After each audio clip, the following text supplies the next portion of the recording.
விஜய் வீட்டுக்குள்ளே போய் தேடுறாரு. தேடினோடனே ஒரு லெட்டர் கிடைக்குது. அதை எடுக்கிறாரு. எடுத்து படிக்கிறாரு. நான் வந்து வீட்டை விட்டு போகிறேன், நீங்கள் நல்லா இருங்க அப்படின்னு சொல்லிட்டு அந்த லெட்டர் அப்படியே எடுத்துகிட்டு வராரு. தாத்தா அங்கே இருக்காரு. லெட்டரை மடித்து அப்படியே பேக்கெட்டில் வச்சுட்டு தாத்தா கிட்ட வராரு. என்னாச்சுப்பா அப்படின்னு சொல்லிட்டு தாத்தா கேட்குறாரு. இல்லை தாத்தா, லெட்டர் எழுதி வச்சு போயிருக்கா, இனிமேல் நான் இங்கே வரமாட்டேன் அப்படின்னு சொல்லிட்டு விஜய் சொல்கிறாரு. அதை கேட்டோன்னே தாத்தா பயங்கரமாக ஷாக் ஆகுறாரு.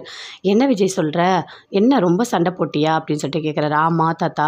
சரி, நீ போயிட்டு அவங்க அம்மா வீட்டில் இருக்காளான்னு கொஞ்சம் பாரு அப்படின்னு சொல்கிறாரு. சரி, நான் போகிறேன் அப்படின்னு சொல்லிட்டு அப்படியே வீட்டை சுற்றி சுற்றி பார்க்குறாரு. ஆனால் உள்ளேயே போகலை. வீட்டை சுற்றி பார்க்கும் போதே பாட்டி பார்த்துட்டாங்க. வாங்க மாப்பிள்ளை வாங்க அப்படின்னு சொல்லிட்டு கூப்பிடுறாங்க.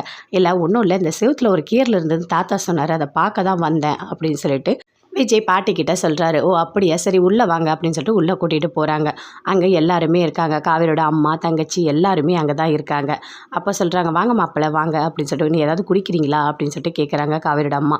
இல்லை இல்லை, எனக்கு அதெல்லாம் எதுவும் வேணாம், நான் சும்மா அங்கே கீரில் இருக்கன்னு தான் பார்க்க வந்தேன். ஆமாம், காவேரி இங்கே வந்தாலும் இல்லையே, இங்கே வரவே இல்லையா, நேற்று வந்தா ஏதோ சண்டைன்னு சொல்லிட்டு எல்லாத்தையுமே சொன்னான், ரொம்ப கஷ்டமாக இருந்தது அந்த பசுபதியை பற்றி அப்படின்னு சொல்லிட்டு காவேரியோட அம்மா சொல்கிறாங்க. உண்மையாகவே அந்த பசுபதி நல்லவனே இல்லை அப்படின்னு சொல்லிட்டு காவேரியோட அம்மா சொல்கிறாங்க. சரி, நான் போயிட்டு வரேன். இல்லை ஏதாவது குடிச்சிட்டு போங்க, மாப்பிள்ளை வந்திருக்கீங்க அப்படின்னு சொல்கிறாங்க. இல்லை இல்லை, எனக்கு கொஞ்சம் வேலை இருக்குது, காவேரி கூட ஆஃபீஸில் வேலை இருக்கும்னு நினைக்கிறேன், அதனால தான் இன்னும் வரல, நான் போய் பார்த்துக்கிறேன், காவேரி அப்புறம் வருவா அப்படின்னு சொல்லிட்டு அங்கேருந்து விஜய் வராரு. அப்படியே பயங்கரமாக ஃபீல் பண்ணிட்டு வராரு. போயிட்டு தாத்தா கிட்ட சொல்கிறாரு, இல்லை காவேரி அவங்க வீட்டில் இல்லை அப்படின்னு சொல்லிட்டு.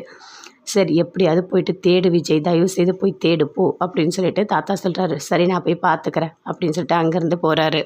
பசுபதி பயங்கர கோவமாக வீட்டில் இருக்கார். அப்போ அஜயோட அப்பா 2 பேருமே அங்கே தான் இருக்காங்க. இங்கே பாருங்கள், அவன் ஒரு வாட்டி 2 வாட்டி இல்லை, என்னை 3 வாட்டி மாட்ட விட்டுருக்கா அப்படின்னு சொல்கிறாரு பசுபதி. எனது 3 வாட்டியா, அது எப்படி, இந்த நிச்சயதார்த்தத்தில் உங்களை பிடிச்சிட்டு போனாங்க, இதுக்கு முன்னாடி இன்னும் 2 வாட்டி நடந்திருக்கா, அப்போ இவ்வளோ நடந்திருக்கா, இவங்க வீட்டில் பொண்ணெல்லாம் எடுக்க வேண்டவே வேண்டாம் இந்த கல்யாணம், வா அஜய் போகலாம் அப்படின்னு அவங்க அப்பா கூப்பிடுறாரு. இருங்க இருங்க இருங்க இருங்க, எதுக்கு இவ்வளோ அவசரப்படுறீங்க, நான் நடந்ததெல்லாம் சொல்கிறேன். நான் வந்து இந்த காவேரியை கடத்தினேன், அதனால் ஒரு வாட்டி பிடிச்சிட்டு போனாங்க, அப்படி நடந்த எல்லாத்தையுமே பசுபதி சொல்கிறாரு. அதை கேட்டோன்னே, எதுக்காக நீங்கள் இதெல்லாம் என்கிட்ட சொல்லலை அப்படின்னு சொல்லிட்டு அஜயோட அப்பா சொல்கிறாரு. உட்காருங்க, இந்த கல்யாணம் கண்டிப்பாக நடக்கணும், புரியுதா உங்களுக்கு, அதெல்லாம் பார்த்துக்கலாம், என்னோடய சொத்தில் பாதி சொத்தை நான் எழுதி தரேன், இந்த கல்யாணம் கண்டிப்பாக நடக்கணும் அப்படின்னு சொல்லிட்டு பசுபதி சொல்கிறாரு. அப்படி வா வழிக்கு, என்னவோ ஓவராக பண்ணிகிட்ருக்க, இப்படி தான் என் பேச்சை நீ கேட்கணும் அப்படின்னு சொல்லிட்டு அஜயோட அப்பா மனசுக்குள்ளேயே நினைக்கிறாரு. சரி அஜய், சரி எப்படியாவது இந்த கல்யாணம் பண்ணிடலாம் அப்படின்னு சொல்லிட்டு பேசிக்கிட்டே இருக்காங்க. இங்கே பாருங்கள், இந்த கல்யாணத்தை பார்த்தா எல்லாரையும் சேர்த்து வச்சு பண்ணுற மாதிரி தெரியல, எங்கள் பக்கம் ஒரு 4 சொந்தக்காரங்க, உங்கள் பக்கம் ஒரு 4 சொந்தக்காரங்களை கூட்டிகிட்டு போய் நம்ம கல்யாணம் பண்ணிடலாம், அதுக்கான செலவு எல்லாமே நான் பார்த்துக்கிறேன் அப்படின்னு சொல்லிட்டு பசுபதி சொல்கிறாரு. சரி, அதே மாதிரியே பண்ணிடலாம் அப்படின்னு சொல்லிட்டு அஜயோட அப்பாவும் சொல்கிறாரு. விஜய் எல்லா இடத்துலையுமே தேடிக்கிட்டே இருக்காரு. அப்படி நிவீனுக்கு ஃபோன் பண்ணுறாரு. நிவீன் அட்டன் பண்ணி பேசுகிறாரு. எங்கே இருக்க நிவீன் அப்படின்னு சொல்லிட்டு விஜய் கேட்குறாரு. என்ன சொல்லுங்கள், இல்லை நான் உன்னை பார்க்க முடியுமா, வரியா நேரில் அப்படின்னு சொல்லிட்டு விஜய் கேட்குறாரு. கண்டிப்பாக நான் வரேன் அப்படின்னு சொல்லிட்டு நிவீன் சொல்கிறாரு. நிவீனும் வராரு. விஜய் அப்படியே பார்க்குறாரு.